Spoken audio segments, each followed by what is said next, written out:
Hello बच्चों, आज lecture number 16 में आपका स्वागत है।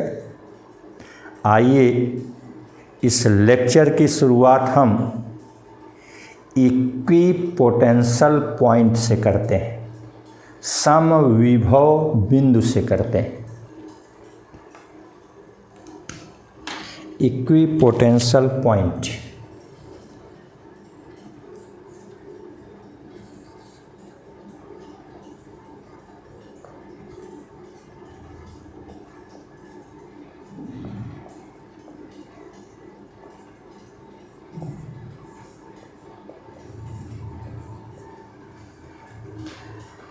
जैसा कि नाम से ही स्पष्ट है कि यदि बिंदुओं के विभव समान हों, बराबर हों, इक्वल हों, तब उन बिंदुओं को हम इक्विपोटेंशियल पॉइंट्स कहेंगे।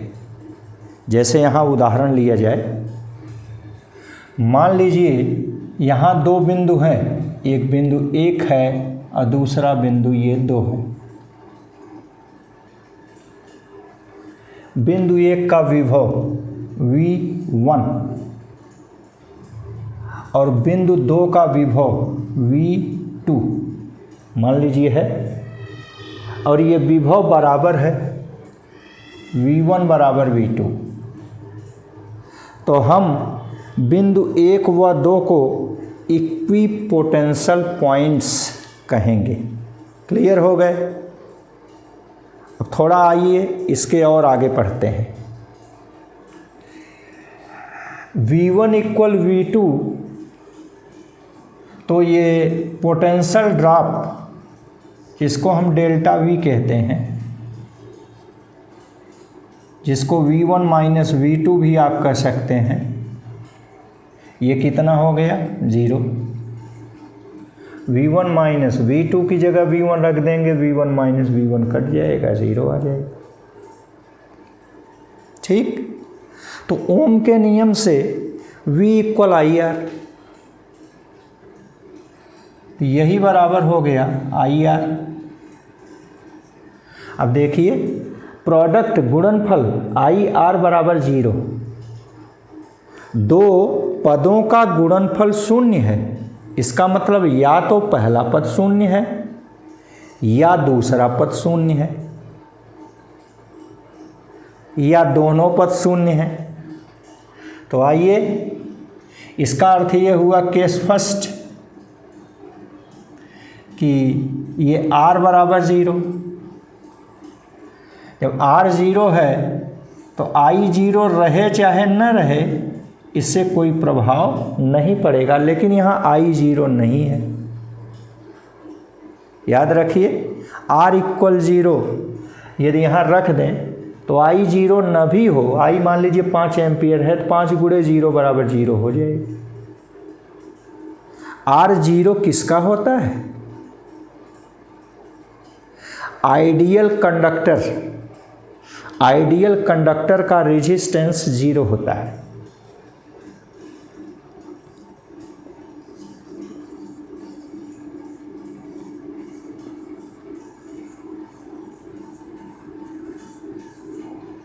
आइडियल कंडक्टर जैसे तांबे का तार, चांदी का तार, ये सब जो चालक तार हैं, ये आइडियल कंडक्टर हम कह सकते हैं। यद्यपि उनका भी कुछ न कुछ प्रतिरोध तो होता ही है। फिर भी आइए, क्लियर है? तो यदि हम दो बिंदुओं को, जैसे यहाँ बिंदु 1 और बिंदु 2 है, इसको हम आइडियल कंडक्टर से जोड़ दें, यह आइडियल कंडक्टर है,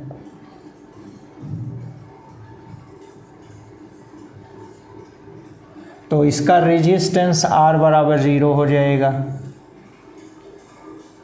ठीक? तो ओम के नियम से I equal V over R। जब R 0 हो गया तो I बहुत ज़्यादा हो गया, I very large.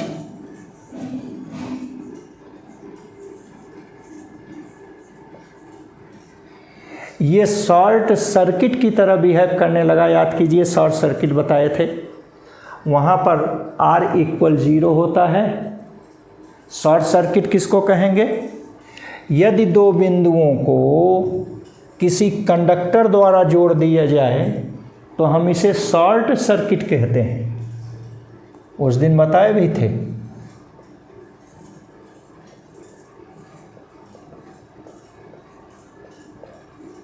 Short circuit में रेजिस्टेंस तो 0 होता है और current very large, maximum theoretically infinite होता है। यद्यपि इनफाइनाइट तो होता नहीं, लेकिन मान ले रहे हैं थ्योरेटिकली इनफाइनाइट होता है। तो कुल मिला जुला करके यह दो बिंदु ये समविभव बिंदु कहे जाएंगे यदि हम उन्हें एक कंडक्टर द्वारा, चालक तार द्वारा जोड़ दें। क्लियर हो गए? जिनका प्रतिरोध शून्य है ऐसे चालक तार द्वारा जोड़ें। और दूसरी कंडीशन क्या है कि I तो 0 हो, यहाँ R 0 था, यहाँ I 0 है, लेकिन R 0 ना हो, यहाँ I 0 नहीं था। इसका मतलब यदि हम दो बिंदुओं को नॉन जीरो रेजिस्टेंस वाले रजिस्टर से जोड़ दें, प्रतिरोधक तार से जोड़ दें, जैसे यही बिंदु ले लें, बिंदु 1, बिंदु 2, इसको हमने एक प्रतिरोधक तार से जोड़ दिया जिसका प्रतिरोध R है, लेकिन इसमें धारा, करंट शून्य है, धारा नहीं बह रही है, I इक्वल 0। अब हम तो पढ़े हैं धारा के बारे में कि जिस प्रकार जल धारा ऊपरी तल से निचले तल को तब तक बहती है जब तक कि दोनों तल समान न हो जाएं। ठीक उसी प्रकार ये विद्युत धारा भी है। विद्युत धारा उच्च विभव से निम्न विभव की ओर तब तक बहती है जब तक कि दोनों के विभव समान न हो जाएं। जब बिंदु विभव समान हो जाएंगे तो धारा नहीं बहेगी, माने धारा I बराबर 0 होगी। तो धारा I बराबर 0 क्या बता रहा है कि दोनों बिंदुओं, बिंदु 1 और बिंदु 2, दोनों बिंदुओं के विभव समान हैं, बराबर हैं, अर्थात यह समविभव बिंदु है। ठीक? तो समविभव बिंदु की स्थिति में क्या होता है? यदि आप दोनों बिंदुओं को चालक से जोड़ दें, कंडक्टर से, तो उनका प्रतिरोध शून्य होता है किंतु धारा शून्य नहीं होती है। तो ऐसे दोनों बिंदुओं को जो चालक से जोड़े गए हैं उनको हम समविभव बिंदु कहेंगे।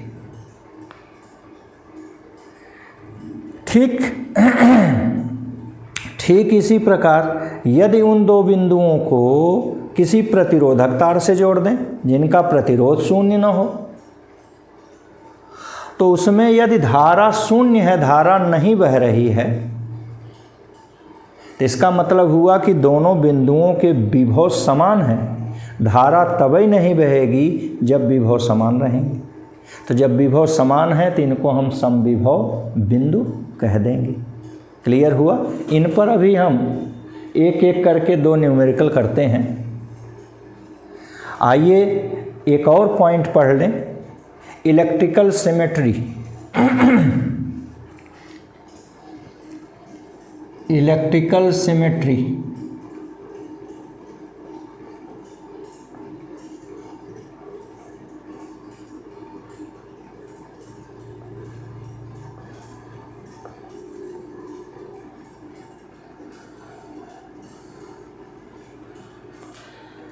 ये इलेक्ट्रिकल सिमेट्री क्या है इसको ध्यान से समझिए।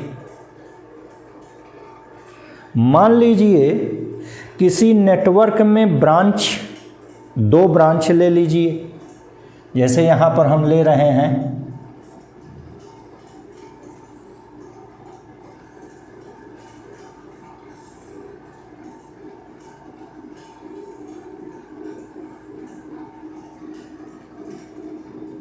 ये पॉइंट ए ये पॉइंट बी, ये पॉइंट सी। ठीक, ये ब्रांच ले लिए। तो इस ब्रांच ए बी व ब्रांच ए सी में हम तीन चीज पढ़े हैं, वी आई आर। वी माने विभव पतन, आई माने विद्युत धारा, आर माने प्रतिरोध। तो वी आई आर, ये तीनों यदि समान हैं, बराबर हैं, तो हम इन ब्रांच को ए बी व ए सी को हम इलेक्ट्रिकली सिमेट्रिकल कहेंगे। क्लियर हो गए? अर्थात ये ब्रांच ए बी का अगर प्रतिरोध आर है तो ए सी का भी प्रतिरोध आर हो। ए बी में बहने वाली धारा आई है तो ए सी में भी बहने वाली धारा आई हो।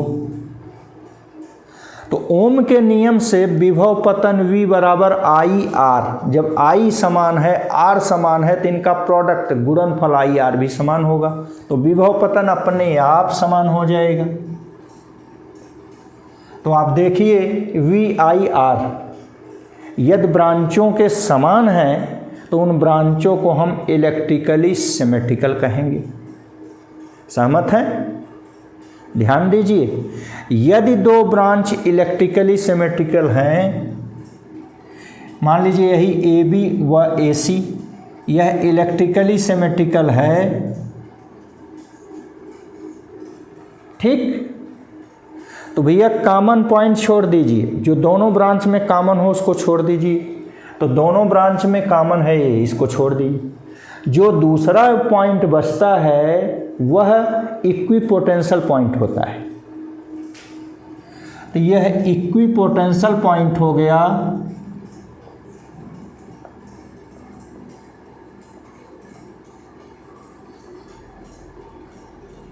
यह भी इक्विपोटेंशियल पॉइंट हो गया। यदि नेटवर्क के ब्रांच इलेक्ट्रिकली सिमेट्रिकल हैं तो कॉमन पॉइंट को छोड़ दीजिए। शेष जो पॉइंट मिला वो इक्विपोटेंशियल होता है। इस इक्विपोटेंशियल पॉइंट को आप आपस में कोइंसाइड कर दीजिए, मिला दीजिए। इन पॉइंट को फिर हम ज्वाइन कर देते हैं। इक्विपोटेंशियल पॉइंट ज्वाइन माने इस B और C को हम आपस में मिला देते हैं, जोड़ देते हैं, ज्वाइन कर देते हैं। ठीक, क्लियर हो गया? तो हमने आपको इक्विपोटेंशियल पॉइंट बताया। मान लीजिए आपने पहचान ही लिया इक्विपोटेंशियल पॉइंट, तो करेंगे क्या? सर्किट में हम इन इक्विपोटेंशियल पॉइंट्स को एक दूसरे पर कोइंसाइड कर देते हैं, मिला देते हैं। सर्किट जो कॉम्प्लेक्स था वो आसान हो जाता है, आसानी से हल हो जाता है। दूसरा बिंदु हमने आपसे बताया इलेक्ट्रिकली सिमेट्रिकल। इलेक्ट्रिकली सिमेट्रिकल आप पहचान लिए, तो इससे हमको मिला क्या? इससे हमें मिला इक्विपोटेंशियल पॉइंट्स। इक्विपोटेंशियल पॉइंट्स को हम क्या करेंगे? इनको हम एक दूसरे से कोइंसाइड कर देंगे, जैसा कि पहले हमने बताया है। अब आइए इन पर आधारित न्यूमेरिकल्स किए जाएं, देखिए कितना आसान होते हैं। इन पर आधारित एक एक न्यूमेरिकल्स किए जाएं। आइए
ये आज का पहला न्यूमेरिकल लीजिए। ये सपोज कीजिए पॉइंट्स है,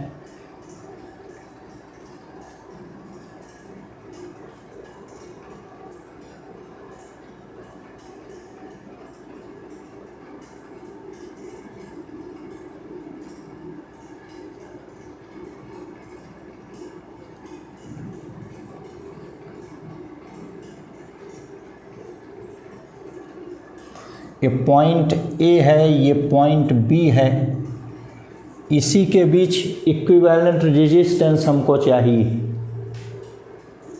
यहाँ एक रेजिस्टेंस लगा हुआ है, यहाँ एक रेजिस्टेंस लगा है, यहाँ एक रेजिस्टेंस लगा है और यहाँ एक रेजिस्टेंस लगा है। ये 4 रेजिस्टेंस लगे हुए हैं, चारों के प्रतिरोध मान लीजिए बराबर हैं, R हैं। ठीक, ए बी, ये पॉइंट सी ले लीजिए, यहाँ ये पॉइंट डी और ई देख लीजिए। पॉइंट डी ई को हमने कंडक्टर से जोड़ दिया। अब ज़रा याद कीजिए, दिमाग लगाइए, कंडक्टर,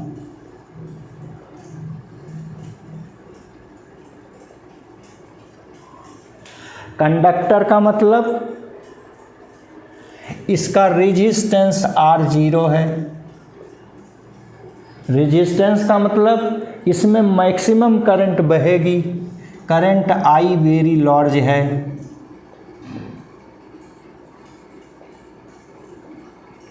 क्लियर है?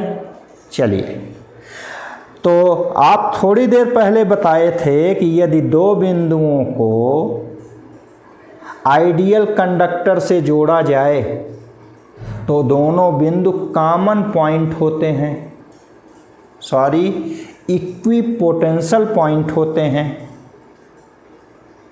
चलिए, इसका अर्थ हुआ कि यह डी और ई इक्विपोटेंशियल पॉइंट है। तो इक्विपोटेंशियल पॉइंट का हम करते क्या हैं, ये इक्विपोटेंशियल पॉइंट एक दूसरे पर कोइंसाइड हो जाते हैं, मिल जाते हैं।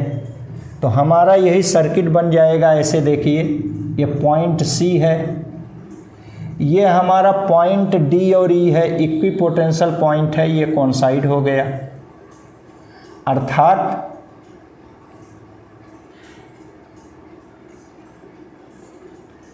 आपके ये दोनों रजिस्टर ऐसे आ गए, ऐसे जुड़ गए, लूप बन गया, बंद लूप। ठीक, फिर आगे देखिए, ये दोनों DA ऐसे जुड़ गए और ये आपका EB ऐसे जुड़ गया।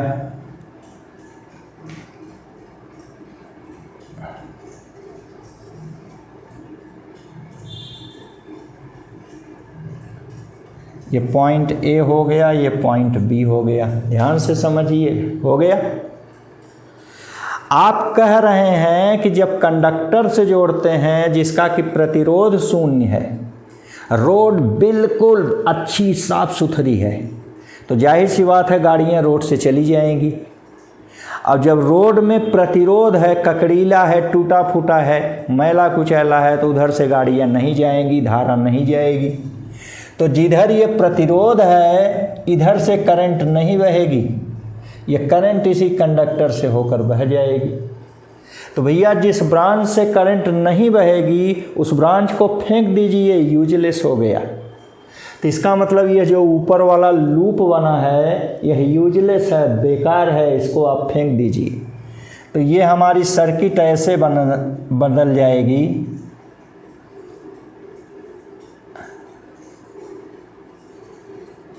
यह पॉइंट हमारा DE हो गया, ये पॉइंट AB हो गया। ये सर्किट ऐसे बदल गई। क्लियर है? इसमें ज़रा फिर से बात हमारी ध्यान से सुनिए। यदि कोई क्लोज्ड लूप बिना बैटरी के जुड़ा हो, बढ़िया से नोट कर लीजिएगा, बहुत इम्पॉर्टेंट है।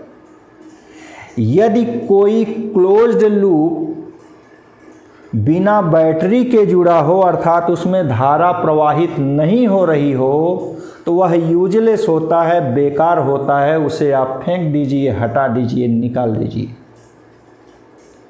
ठीक इसी प्रकार यदि नेटवर्क में किसी ब्रांच में विद्युत धारा प्रवाहित नहीं हो रही है, तो इसी लूप की ही भांति वह भी ब्रांच यूजलेस होती है, आप उसे निकाल दीजिए। अभी थोड़ी देर बाद उसको हम बताएंगे। तो यहाँ तो क्लियर हो गए। तो जब लूप में धारा नहीं बह रही है तो वो यूजलेस है, बेकार है, उसको काट के फेंक दीजिए, उसे कैंसर पकड़ लिया है। चलिए अब यहाँ देखिए इक्विवेलेंट, इसके बाद ये निकाले, इसके बाद ये निकाले। अब इसके बाद देखिए ये निकाल लीजिए, ये पॉइंट ए है, यह पॉइंट बी है। ये आप देखिए ए से बी के जाने का केवल एक ही रास्ता है, और जब एक ही रास्ता होता है तो श्रेणी क्रम होता है। श्रेणी क्रम में इक्विवेलेंट R1 + R2 + R3। तो यहाँ R इक्विवेलेंट क्या आ गया, R1 + R2। R1 कितना है R, R2 कितना है R, तो कुल मिलाकर ये हो गया 2R। तो आपका इक्विवेलेंट कितना आ गया भैया, 2R आ गया। इस क्वेश्चन को समझ गए। चलिए अगला क्वेश्चन करते हैं, नंबर 2।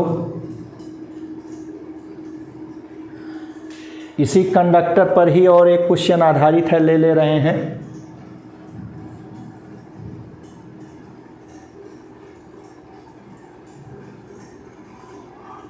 ये पॉइंट ए है, ये पॉइंट बी है,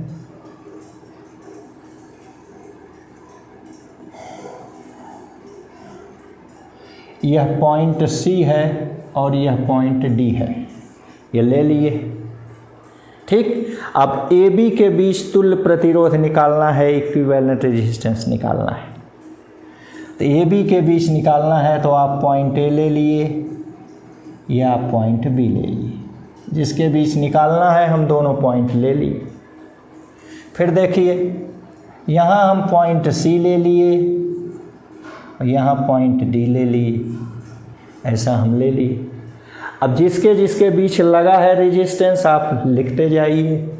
देखिए ए सी के बीच लगा है तो ए सी के बीच लगा दीजिए, ये हो गया।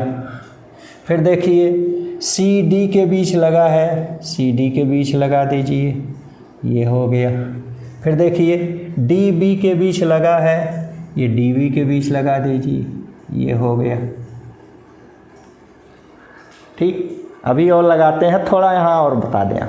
याद कीजिए कल हमने खिलौना की चर्चा किया था। अपने घर गांव में जादूगर लोग आते हैं दिखाने के लिए, तो कागज़ बनाते हैं, उसको ऐसे खोल देते हैं, खूब लाल पीला नीला काला सब सुंदर लगता है देखने में। तो वही ये भी है खिलौना। आप एक को पकड़िए, ऐसे तान दीजिए, एक सरल रेखा में ये तन जाएगा, खिंच जाएगा। सरल रेखा माने एक ही रास्ता, एक ही रास्ता माने श्रेणी क्रम। तो अगर हम इसको यहीं छोड़ दें तो ये श्रेणी क्रम में जुड़ जाएगा। लेकिन अभी तो और आगे है, देखिए ज़रा, क्लियर है ना। केवल इतना बनाएंगे तो ये श्रेणी क्रम हो जाएगा, लेकिन अभी और आगे है। देखिए ये पॉइंट ए है और यह पॉइंट डी है। ए डी को हमने ये कंडक्टर से जोड़ दिया, ये प्रतिरोधक तार नहीं है, देखिए सीधा है। प्रतिरोधक होता है जिग जैग कैसे बनाते, सीधा का मतलब ये कंडक्टर है, कनेक्टिंग वायर इसको कहते हैं, संबंधक तार कहते हैं। इसका प्रतिरोध शून्य माना जाता है। चलिए तो ए और डी के बीच ये देखिए कंडक्टर जोड़ गया, तो ए डी के बीच ये कंडक्टर हमने जोड़ दिया, ठीक। फिर देखिए ये सी है, ये बी है, बी सी के बीच कंडक्टर ये जुड़ा हुआ है, ये बी सी के बीच ये देखिए कंडक्टर जुड़ गया। कंडक्टर का मतलब भैया आइडियल कंडक्टर मीन्स प्रतिरोध इसका 0 है, प्रतिरोध इसका 0 है। कंडक्टर की चर्चा का मतलब यहाँ क्या है, यदि दो बिंदु आइडियल कंडक्टर से जुड़े हों तो दोनों बिंदु इक्विपोटेंशियल पॉइंट कहलाते हैं, समविभव बिंदु कहलाते हैं। तो इसका मतलब ये हुआ AD इक्विपोटेंशियल पॉइंट है, BC इक्विपोटेंशियल पॉइंट है। चलिए ये पहचान हो गई। इक्विपोटेंशियल पॉइंट का आप क्या करते हैं, ओढ़ते हैं, बिछाते हैं। तो इसका उत्तर मिला कि इक्विपोटेंशियल पॉइंट को हम एक जगह पर लाकर इकट्ठा कर देते हैं, कॉन्साइड कर देते हैं। इसका मतलब हुआ AD एक ही जगह पर रहेगा, यह BC एक ही जगह पर रहेगा। तो आइए AD को हम एक ही जगह पर रख दें, ये BC को हम एक ही जगह पर रख दें। क्लियर है? अब इनको जोड़िए, देखिए A से C के बीच यह जुड़ा है, A से C के बीच इसको जोड़ दीजिए, ये देखिए। फिर A से D के बीच कुछ नहीं है, इसको छोड़ दीजिए। फिर देखिए B से D के बीच एक जुड़ा हुआ है, ये BD है, तो इसके बीच एक जोड़ दीजिए, ये हो गया। ठीक, फिर ध्यान दीजिए, यह BC ये डायरेक्ट जुड़ गए आपस में, छोड़ दीजिए। ये CA के बीच एक जुड़ा हुआ है, ये देखिए CD के बीच, ये हो गया। ये CD के बीच एक जुड़ा है, CD ये देखिए ये है, तो इनके बीच एक जोड़ दीजिए, ये हो गया। ठीक, तो इस प्रकार ये तीनों तार ये आपस में यहाँ जुड़ गए, प्रतिरोधक तार। इन सभी के प्रतिरोध हमने कहा समान हैं, मान लीजिए R हैं, तो ये R हो गया। आप देखिए A से B तक जाने का 3 रास्ता है, 1, 2 और एक बीच में से 3। तो जब कई रास्ता हो तो समांतर क्रम होता है। समांतर क्रम में तुल्य प्रतिरोध R हो तो 1/R बराबर 1/R1 धन 1/R2 धन 1/R3। ये हो गया 1/R धन 1/R धन 1/R। ये हो गया 3/R। इसको उलट दीजिए, R बराबर R/3 हो गया। समझ गए? तो इक्विवेलेंट हो गया, इसको R इक्विवेलेंट कह दें तो R इक्विवेलेंट हो गया R/3। अब A और B के बीच एक प्रतिरोधक तार लगेगा, इसका रेजिस्टेंस R/3 हो जाएगा। ये देखिए बन गया। समझ गए? ये हुआ, इसके बाद ये हुआ, इसके बाद ये हुआ, इसके बाद ये हुआ। क्लियर है? तो ये है आपने बताया। चलिए तीसरा न्यूमेरिकल करते हैं।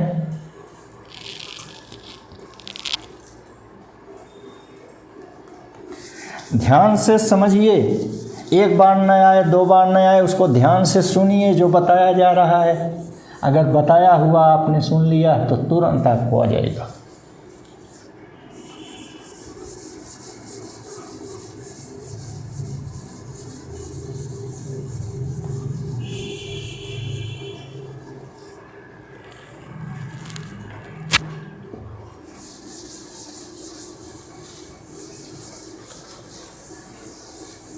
ये एक पिरामिड है जिनकी भुजाओं में समान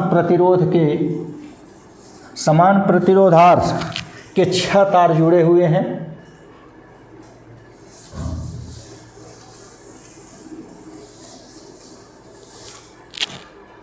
देखिए इस ढंग से 3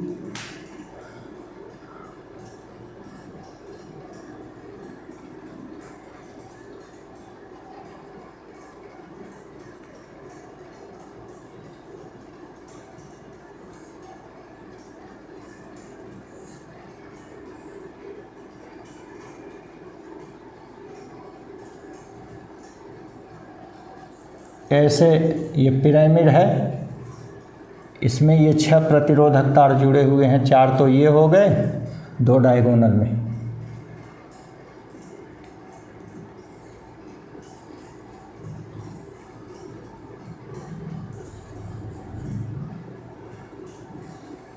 ऐसे इनका नाम ले लीजिए A, B, C, डी। ठीक, इस ढंग से इनका नाम है। इसी ए और बी के बीच, ए व बी के बीच हमको तुल्य प्रतिरोध चाहिए। क्लियर है? तो इस ढंग से ये जुड़े हुए हैं। 6 प्रतिरोधकता, इनमें सभी के प्रतिरोध R समान है।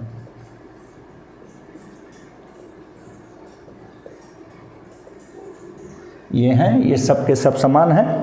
तो आपको ए बी के बीच तुल्य प्रतिरोध निकालना है। जरा यहाँ हम 2 ब्रांच कंसीडर कर रहे हैं। एक का नाम है ए सी बी, ब्रांच में देखिए, एक का नाम है ए सी बी।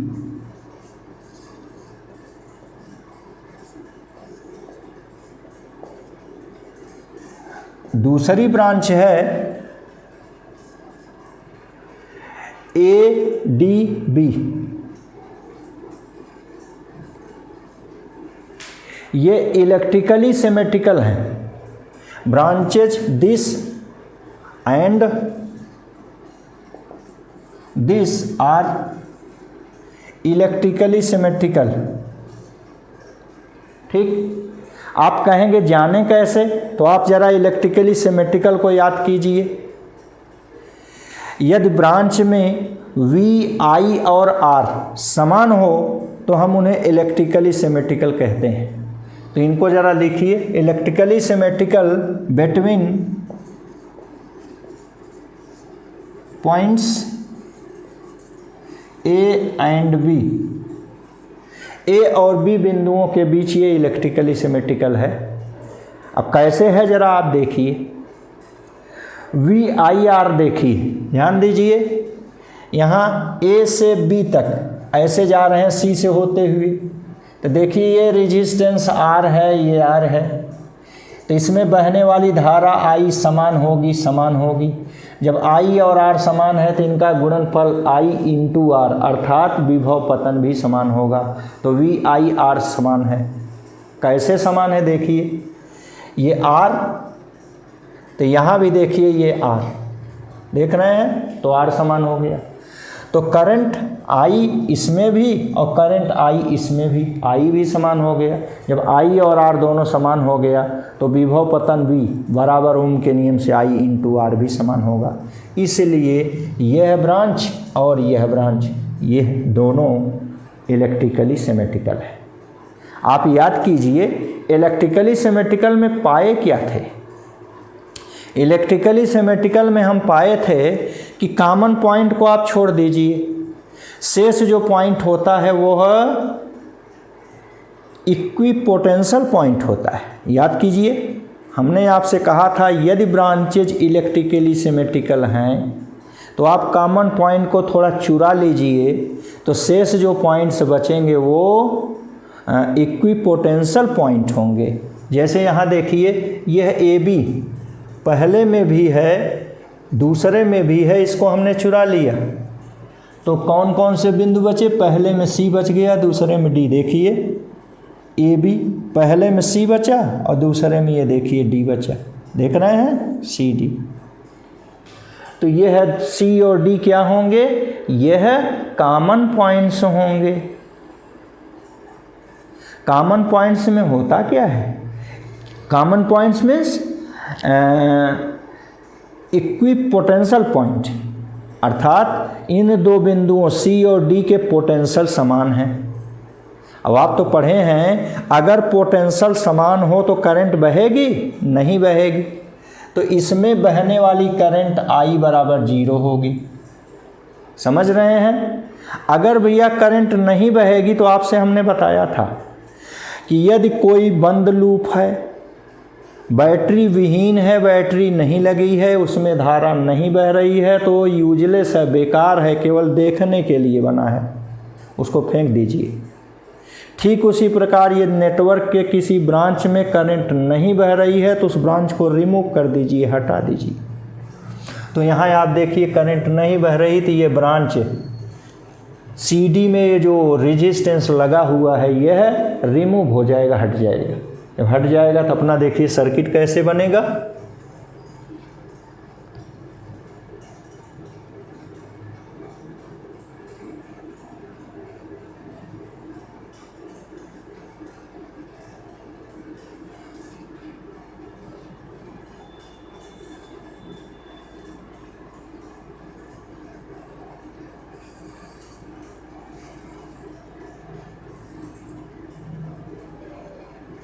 इनका नाम ए बी सी डी, यहाँ ए सी के बीच एक और यहाँ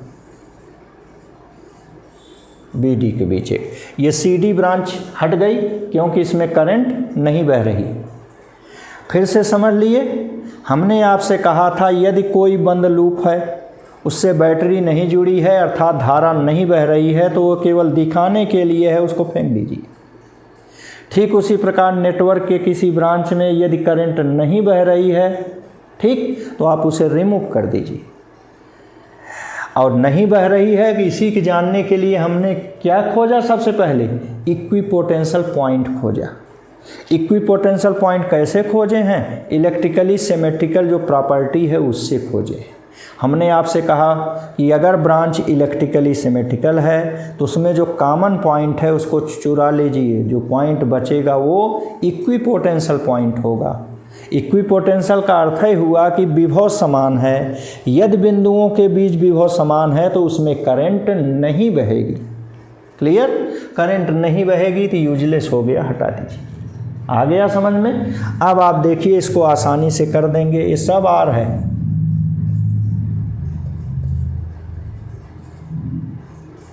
ठीक, ये हो गया। अब आप देखिए, अब इसको हम यहीं कर दे रहे हैं। यह पॉइंट ए है, यह पॉइंट बी है। पॉइंट ए और बी में देखिए यह आर जुड़ा हुआ है, तैयार हो गया। आप ध्यान दीजिए, ए से बी तक जाने का ये सी से होते हुए एक ही रास्ता है, और जब एक ही रास्ता होता है तो श्रेणी क्रम होता है। श्रेणी क्रम में तुल्य प्रतिरोध R1 प्लस R2, माने R प्लस R2R, तो इधर ये 2R लग गया। क्लियर है? ठीक उसी प्रकार देखिए, यहाँ ए से बी के जाने का एक ही रास्ता है। ये देखिए, ये एक ही रास्ता है, माने श्रेणी है R प्लस R2R, तो ये 2R हो गया। ऐसे तो आप देखिए ए से बी के जाने के यहाँ 3 रास्ते हैं, एक ऊपर से, एक नीचे से, एक बीच से। और जब कई रास्ते हों तो समांतर क्रम होता है। समांतर क्रम में तुल्य प्रतिरोध R हो तो 1/R इक्विवेलेंट बराबर 1/R1 धन 1/R2 धन 1/R3, यही बराबर हो गया 1/2R धन 1/R धन 1/2R। ये भैया 2R तो एलसीएम हो गया, 1 + 2 + 1, तो 2 4/2R, यहाँ लिख दे रहे हैं। ये हो गया 4/2R, तो 2 × 9 2 2 दूनी 4, तो ये 1/R इक्विवेलेंट ये आ गया, तो R इक्विवेलेंट यही उलट दीजिए, R/2 हो गया। समझ गए? ये तो आप बड़ा फास्ट जानते होंगे, इसलिए जल्दी से हमने बता दिया। चलिए अब आइए इक्विपोटेंशियल पॉइंट्स पर 3 बहुत इम्पॉर्टेंट सवाल बताते हैं। मोस्ट इम्पॉर्टेंट क्वेश्चन हैं जो कि बहुत ही टफ माने जाते हैं, लेकिन हम आपको आइडिया से बताएंगे, वो बहुत आसान हो जाएंगे। पहले तो हम इसका उत्तर ही आपको बता दे रहे हैं, इसके बाद क्वेश्चन करते हैं। उत्तर भैया ये है कि एक बार हम गांव में गए, एक छोटा लड़का था 4-5-6 साल का। प्रायः छोटे बच्चे होते हैं तो उससे आप क्या पूछेंगे? ABC पूछेंगे, 1 2 3 पूछेंगे, पहाड़ा पूछेंगे। तो बहुत छोटा था तो उससे हमने, चूँकि हम गणित के हैं तो इसलिए हमने गणित उससे पूछा, तो माने क्या गिनती, तो हमने कहा गिनती सुनाओ, तो सुनाया। 1 2 नहीं सुनाया, क्योंकि बहुत छोटा था, उसको जानकारी नहीं थी, तो शुरू किया 3 4 5 6 7 12, यही सुना। ध्यान से सुनिएगा। 3 4 5 6 7 12, यही वो गिनती सुनाया हमको, 3 4 5 6 7 12। क्लियर है?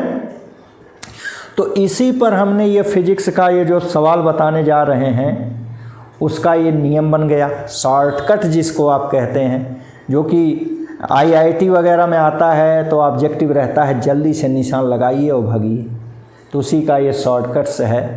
ठीक, तो एक उत्तर आ जाएगा 3/4, दूसरा उत्तर आएगा 5/6, तीसरा उत्तर आएगा 7/12। अब प्रश्न उठा कि कौन उत्तर आएगा, तो हमारे मुंह से तुरंत निकला फॉर बैड स्टूडेंट। अगर कोई ऐसे गिनती गिनेगा 3 4 5 6 7 12 तो आप क्या कहेंगे? For bad student. तो उसी से ये बन गया फॉर बैड स्टूडेंट। ठीक, फॉर बैड स्टूडेंट नोट कर लेना, बहुत इंपॉर्टेंट है। फॉर बैड स्टूडेंट में एफ का मतलब हुआ फेस,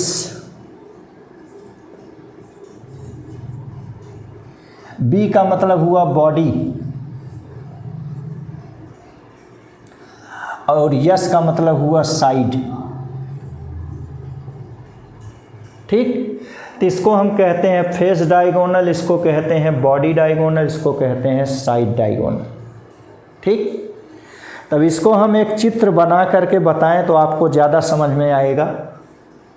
जैसे मान लीजिए ये जाल है, नेटवर्क है, इसमें कुल आप देखेंगे तो 12 प्रतिरोधक तार लगे होंगे। तो ध्यान से समझना, जैसे अपना यही कमरा है, कमरे में छड़ का एक सिरा तो हम ले जाकर कोने में ऊपर लगाते हैं, उस लोहे वाली छड़ का दूसरा सिरा ज़मीन पर उसी के डायगोनली एकदम नीचे लगाते हैं। तो इसको हम अपने इस कमरे का डायगोनल कहते हैं, बीकन कहते हैं। तो वैसे यहाँ भी देखिए, एक बिंदु ये है, दूसरा बिंदु ये है, तो यहाँ AB को हम डायगोनल कहेंगे। किसका? इस कमरे का, इस क्यूब का। कमरा माने बॉडी, तो इसीलिए इस AB को हम बॉडी डायगोनल कहते हैं, ये बीच वाला। तो अगर हम बिंदु A और B के बीच तुल्य प्रतिरोध निकालेंगे तो इसको हम बॉडी डायगोनल कहेंगे। इसका उत्तर हमेशा याद रखना भैया 5/6 आएगा। क्लियर? दूसरा देखिए फेस डायगोनल, फेस माने होता है अपना चेहरा। अभी आप देखिए, आप रास्ते में जा रहे हैं क्लास पढ़ करके, आपको पासपोर्ट फोटोगिरी मिली, फ़ोटो देखेंगे कहेंगे अरे तो फिजिक्स वाले सर जी की है, आप ला करके हमें फ़ोटो दे देंगे। तो आप पहचानें कैसे? यही हमारा फेस देखे, चेहरा देखे, आप तुरंत पहचान गए। तो ठीक वैसे ही आप कोई भी कमरा देखें, इसका चेहरा कैसे दिखाई देगा? ये देखिए वर्गाकार, दीवार आपकी कैसी होती है? वर्गाकार होती है, आयताकार होती है, यही इसका फेस हो गया। तो ऐसे आप देखिए, ये इसका फेस है, ये देख रहे हैं, ये फेस है ये। तो डायगोनल तो आप वर्ग का जानते ही हैं, ये हो गया। देखिए एक ये पॉइंट हो गया, मान लीजिए A1, तो ये हो गया B1, ये डायगोनल हो गया। वर्ग का डायगोनल कैसे होता है? ऐसे क्रॉस क्रॉस आप करते हैं, तो वही देखिए ये डायगोनल हो गया, ऐसे देख रहे हैं। तो इस ढंग से इसको हम फेस डायगोनल कहेंगे। और यदि A1 और B1 के बीच हमको तुल्य प्रतिरोध निकालना हो तो इसका उत्तर भैया फेस डायगोनल से 3/4 ओम आएगा। समझ गए? चलिए अब तीसरा देखते हैं, साइड डायगोनल। साइड माने क्या होता है? बगल में। बगल का मतलब ये देखिए, ये A1A, ये बगल वाला है, तो इसको हम कहते हैं साइड डायगोनल। तो अगर हमें A1A के बीच तुल्य प्रतिरोध निकालना हो तो हम इसको साइड डायगोनल कहेंगे। इसका उत्तर भी यह साइड डायगोनल का 7/12 ओम आएगा। समझ गए? ये 3 सवाल हो गया। 3 और आपको यही बता दें, ये प्रतिरोध को आप हटा करके संधारित्र लगा दीजिए। जैसे ये प्रतिरोध लगाए हैं, ऐसे हम क्या कह रहे हैं, संधारित्र लगा दीजिए इनको हटा के। तो जब प्रतिरोध को हटाकर संधारित्र लगा देंगे तो यही सब उत्तर व उलट जाएंगे। उलटने का मतलब फेस का उत्तर 4/3 आ जाएगा, ये 6/5 आ जाएगा और ये 12/7 आ जाएगा फैराड। ये ओम। समझ रहे हैं? तो जब संधारित्र लगाते हैं तो यही उत्तर रेसिप्रोकल होता है, उलट जाता है। उलटने का अर्थ क्या हुआ? उलटने का एक ही अर्थ हुआ कि आप ध्यान दीजिए, संधारित्र में जो श्रेणी क्रम का सूत्र है वही प्रतिरोध का समांतर क्रम है। संधारित्र का श्रेणी क्रम याद कीजिए, 1/C बराबर 1/C1 plus 1/C2 plus 1/C3। प्रतिरोध का यही समांतर क्रम है, 1/R बराबर 1/R1 plus 1/R2 plus 1/R3। संधारित्र का समांतर क्रम याद कीजिए, C बराबर C1 plus C2 plus C3। प्रतिरोध का श्रेणी क्रम याद कीजिए, R बराबर R1 plus R2 plus R3। तो माने इसका श्रेणी उसका समांतर होता है, उल्टा होता है, तो इसीलिए उत्तर उलट जाता है। समझ गए? तो ये तो हमने शॉर्टकट बताया कि देखते ही तुरंत आप उत्तर बता दें, लेकिन भैया इसका हल काफ़ी लंबा है। अगर दिमाग ना हो तो आप इसको घंटों में करेंगे तब भी नहीं आएगा। तो आइए इनके हल को हम एक एक करके करते हैं।